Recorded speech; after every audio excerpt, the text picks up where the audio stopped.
राज्यभरातील शेतकऱ्यांसाठी आजच्या अतिशय महत्त्वाच्या ठळक बातम्या आणि शेतकऱ्यांसाठी सर्वात मोठी बातमी समोर येत आहे। केंद्र आणि राज्य सरकारचा शेतकऱ्यांसाठी अतिशय महत्त्वाचा निर्णय झाला असून आता शेतकऱ्यांच्या खात्यावरती थेट रक्कम देखील जमा होणार आहे। सविस्तर बातम्या आपण या व्हिडिओमध्ये पाहणार आहोत। त्यापूर्वी चॅनलवरती जर नवीन आलेला असाल तर आत्ताच खाली दिलेल्या सबस्क्राइब बटनला क्लिक करून या चॅनलला नक्की सबस्क्राइब करा, जेणेकरून कोणते अतिशय महत्त्वाचे अपडेट आले की सर्वात अगोदर तुम्हाला या चॅनलवरती पाहायला मिळेल। तर चला पाहत आजच्या अतिशय महत्त्वाच्या ठळक बातम्या। पहिलीच अतिशय महत्त्वाची बातमी, नुकसानीची मदत खात्यावरती जमा होण्यास सुरुवात। 3 महिन्यांच्या प्रतीक्षेनंतर नुकसानग्रस्त शेतकऱ्यांना दिलासा। सध्या पाहायला गेलं तर आता राज्यातील शेतकऱ्यांसाठी अतिशय महत्त्वाची बातमी आहे। जुलैमध्ये अतिवृष्टीमुळे पिकांचे नुकसान झाले होते। अशा नुकसानग्रस्त शेतकऱ्यांना दिलासा म्हणून राज्य सरकारने मदत जाहीर केली होती। ती मदत आता शेतकऱ्यांच्या बँक खात्यावरती जमा होण्यास सुरुवात झाली आहे। यामुळे नुकसानग्रस्त शेतकऱ्यांना आता दिलासा मिळत असल्याचे सध्या पाहायला मिळत आहे। शेतकऱ्यांना जिरायत पिकांच्या नुकसानीकरिता हेक्टरी 13,600 रुपयांची नुकसान भरपाई आता सध्या वाटप सुरू असल्यामुळे अनेक जिल्ह्यातील शेतकऱ्यांमध्ये सध्या आनंदाचे वातावरण पाहायला मिळत आहे। नमो आणि किसान योजनेचे येणार 5,000 रुपये खात्यात, शेतकऱ्यांना KYC करण्याचे आव्हान। सध्या जर पाहायला गेलं तर आता शेतकऱ्यांसाठी अतिशय महत्त्वाची बातमी आहे। नमो शेतकरी योजनेच्या आगामी 6व्या हप्त्याचे आता 2,000 रुपये नाही तर 3,000 रुपये मिळण्याची शक्यता आहे। त्याचबरोबर PM किसान योजनेच्या 19व्या हप्त्याचे 2,000 रुपये असे एकूण 5,000 रुपये आता शेतकऱ्यांच्या खात्यावरती लवकरच जमा करण्यात येणार आहेत आणि या हप्त्याचा लाभ घेण्याकरिता सध्या शेतकऱ्यांना KYC करण्याचे आव्हान केले जात आहे। मोठी बातमी, नांदेडला 417 कोटींच्या पीक नुकसान वाटपाची ऑनलाईन प्रक्रिया पूर्ण, शेतकऱ्यांना मिळणार दिलासा। सध्या पाहायला गेलं तर आता अतिशय महत्त्वाची बातमी पाहायला मिळत आहे। नांदेड जिल्ह्यामध्ये सप्टेंबर महिन्यामध्ये झालेल्या अतिवृष्टीमुळे पीक नुकसान झालेल्या 7,83,915 शेतकऱ्यांच्या मदतीसाठी शासनाने 812 कोटी रुपयांचा निधी हा मंजूर केला होता। त्यानुसार आता 417 कोटींच्या पीक नुकसान वाटपाची ऑनलाईन प्रक्रिया ही पूर्ण झाली असून आता नांदेड जिल्ह्यातील शेतकऱ्यांच्या खात्यावरती नुकसान भरपाईची रक्कम ही जमा होणार आहे। त्यामुळे आता अनेक दिवसांच्या प्रतीक्षेनंतर नांदेड जिल्ह्यातील शेतकऱ्यांना आर्थिक दिलासा मिळणार आहे। आणि शेतकरी मित्रांनो, तुमचा जिल्हा कोणता आहे तो देखील कमेंट करून नक्की कळवा, जेणेकरून तुमच्या देखील जिल्ह्यासंदर्भातील महत्त्वाचे अपडेट आपण पुढे पाहूया। दबावत असलेल्या तुरीच्या दरामध्ये सुधारणा, अमरावती जिल्ह्यातील बाजारामध्ये तूर हमीभाव जवळ। सध्या जर पाहायला गेलं तर गेल्या आठवड्यामध्ये तुरीचे दर दबावत गेले होते। तुरीला हमीभाव 7,550 रुपयांचा असताना बाजारामध्ये मात्र 6,000 ते 7,000 असा दर तुरीला मिळत असल्यामुळे शेतकऱ्यांची चिंता वाढली होती। आता मात्र तुरीच्या दरामध्ये सुधारणा अनुभवली जात असून अमरावती बाजार समितीमध्ये तुरीने 7,000 ते 7,500 रुपयांचा टप्पा हा गाठला आहे। अचलपूर बाजार समितीमध्ये आवक वाढली असून या ठिकाणी तुरीचे दर दर्जानुसार 7,000 ते 8,200 रुपयांपर्यंत पोहोचले आहे। कमी दिवसामध्ये कांद्याचे जास्त उत्पन्न मिळणार, नवे वाण विकसित, राष्ट्रीय बागवानी अनुसंधान केंद्राच्या प्रयत्नांना 10 वर्षांनंतर यश। सध्या पाहायला गेलं तर आता कांदा उत्पादक शेतकऱ्यांसाठी महत्त्वाची बातमी आहे। आता कमी दिवसामध्ये कांद्याचे जास्त उत्पन्न मिळणार असून कांद्याचे नवे वाण हे विकसित झाले आहे। राष्ट्रीय बागवानी अनुसंधान केंद्राच्या प्रयत्नांना तब्बल 10 वर्षांनंतर यश मिळाले आहे। शेतकऱ्यांसाठी अतिशय महत्त्वाची बातमी, 5.25 लाख शेतकऱ्यांना मिळणार 250 कोटी रुपये। आमदार राणा जगजितसिंह पाटील यांची माहिती। सध्या पाहायला गेलं तर पीक विम्यासंदर्भातील अतिशय महत्त्वाची बातमी आहे। 2024च्या खरीपातील जिल्ह्यातील बहुतांश भागाला पावसाने झोडपून काढले होते, त्यामुळे शेती पिकांचे अतोनात नुकसान झाले होते। त्याकरिता राज्य सरकारने आता निधी मंजूर केला आहे। त्यानुसार आता धाराशिव जिल्ह्यातील शेतकऱ्यांच्या खात्यावरती तब्बल 250 कोटी रुपयांचा निधी हा जमा करण्यात येणार आहे। त्यानुसार आता बऱ्याच दिवसांच्या प्रतीक्षेनंतर धाराशिव जिल्ह्यातील शेतकऱ्यांच्या खात्यावरती पीक विम्याची रक्कम हे जमा होणार आहे। आणि शेतकरी मित्रांनो, तुमचा जिल्हा कोणता आहे तो देखील कमेंट करून नक्की कळवा, जेणेकरून तुमच्या जिल्ह्यासंदर्भातील कोणती अतिशय महत्त्वाची अपडेट आले की तुम्हाला कळवण्यात येईल। शेतकऱ्यांना दिलेला शब्द पूर्ण करा, कर्जमाफीच्या मागणीला जोर। सध्या जर पाहायला गेलं तर मागील 5 वर्षांमध्ये केंद्र व राज्य सरकारच्या धोरणांमुळे शेतकरी रसातळाला गेला आहे। त्यातच सोयाबीन, कापूस, तूर, दूध, साखर, डाळी आदींच्या पडलेल्या दरामुळे शेतकरी हवालदिल झाला आहे। त्यामुळे आता शेतकऱ्यांना दिलेला शब्द पूर्ण करून शेतकऱ्यांची कर्जमाफी करा अशी मागणी सध्या करण्यात येत असल्याचे पाहायला मिळत आहे। शासनाचा शेतमालाला हमीभाव पण बाजारामध्ये कमी भाव. बाजार समित्यांमधील चित्र. सोयाबीन, तूर, कपाशीला कमी भाव. सध्या पाहायला गेलं तर शासनाकडून शेतमालाच्या किमान आधारभूत किमती निश्चित केलेल्या आहेत. असे असतानाही शासनाच्या नियंत्रणाखाली असलेल्या कृषी उत्पन्न बाजार समित्यांमध्ये सोयाबीन, तूर, मूग, कपाशी या शेतमालाला हमीभावापेक्षाही कमी भाव मिळत असल्यामुळे सध्या शेतकऱ्यांमधून संताप व्यक्त केला असल्याचे पाहायला मिळत आहे.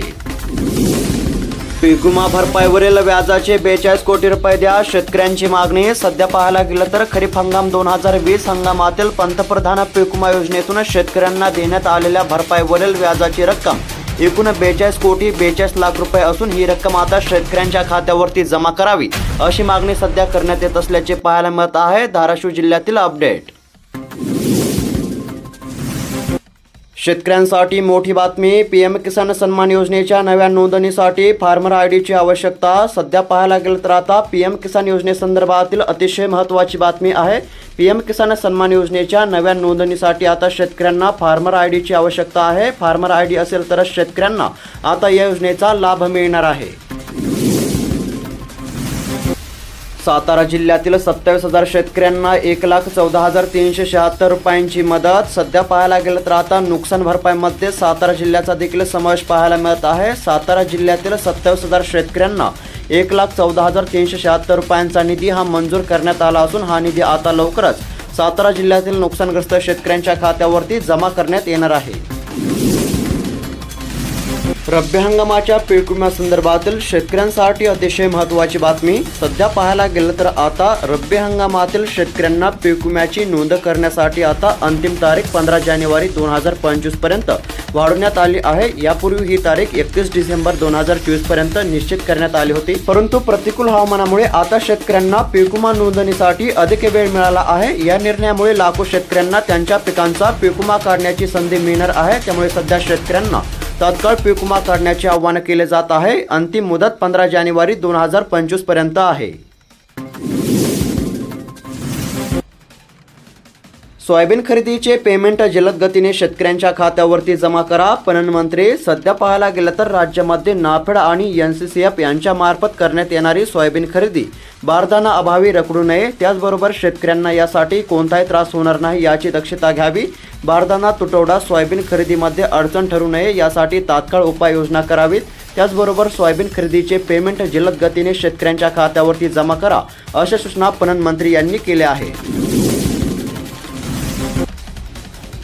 उत्तर महाराष्ट्र आणि मराठवाड्यामध्ये हलक्या पावसाची शक्यता. हवामान खात्याचा अंदाज. एकंदरीत जर हवामान अंदाज पाहायला गेला तर उत्तर महाराष्ट्र, उत्तर कोकण आणि मराठवाड्यामध्ये ढगाळ हवामानासह तुरळक ठिकाणी हलक्या पावसाची शक्यता हवामान खात्याने वर्तवलेली आहे. त्यामुळे सध्या शेतकऱ्यांना आपापल्या पिकांची काळजी घेण्याचे देखील आवाहन केले जात आहे. उत्तर महाराष्ट्र आणि मराठवाड्यात हलक्या पावसाची शक्यता कायम.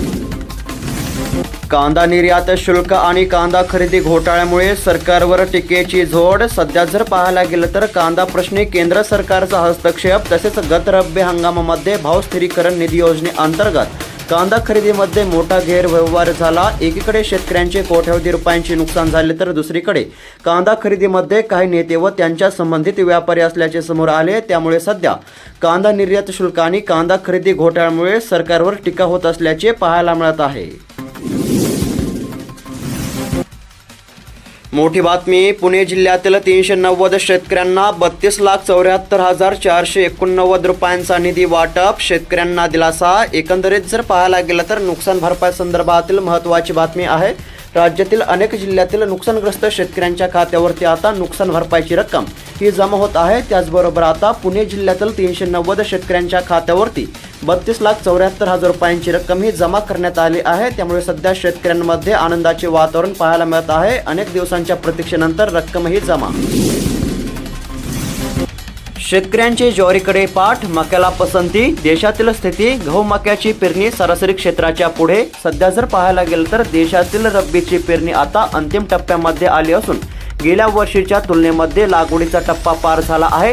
देशामध्ये 3 जानेवारीपर्यंत 623 लाख हेक्टरवर रब्बीची लागवड झाली. गव्हाची पेरणी जवळपास 5.5 लाख हेक्टरने वाढली आहे. गहू आणि मक्याची पेरणी सरासरीच्या पुढे गेली तर हरभरा आणि भाताची लागवड गेल्या वर्षीपेक्षा आघाडीवर आहे तर ज्वारीची लागवड 8.5% पिछाडीवर आहे.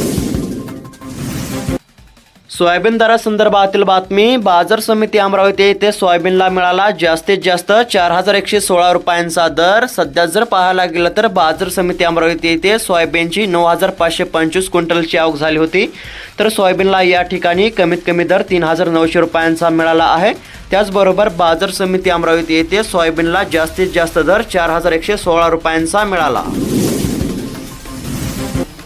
लातूर धाराशिव जिल्ह्यातील शेतकऱ्यांना उन्हाळा हंगामामध्ये मिळणार राजम्याचे प्रमाणित बियाणे. सध्या पाहायला गेलं तर महाबीजकडून लातूर जिल्ह्यामध्ये 11 तर धाराशिव जिल्ह्यातील 3 बीज उत्पादन कंपन्या आणि महाबीजकडून 25 हेक्टर क्षेत्रावर राजमा बीज उत्पादन कार्यक्रम राबवण्यात आला आहे.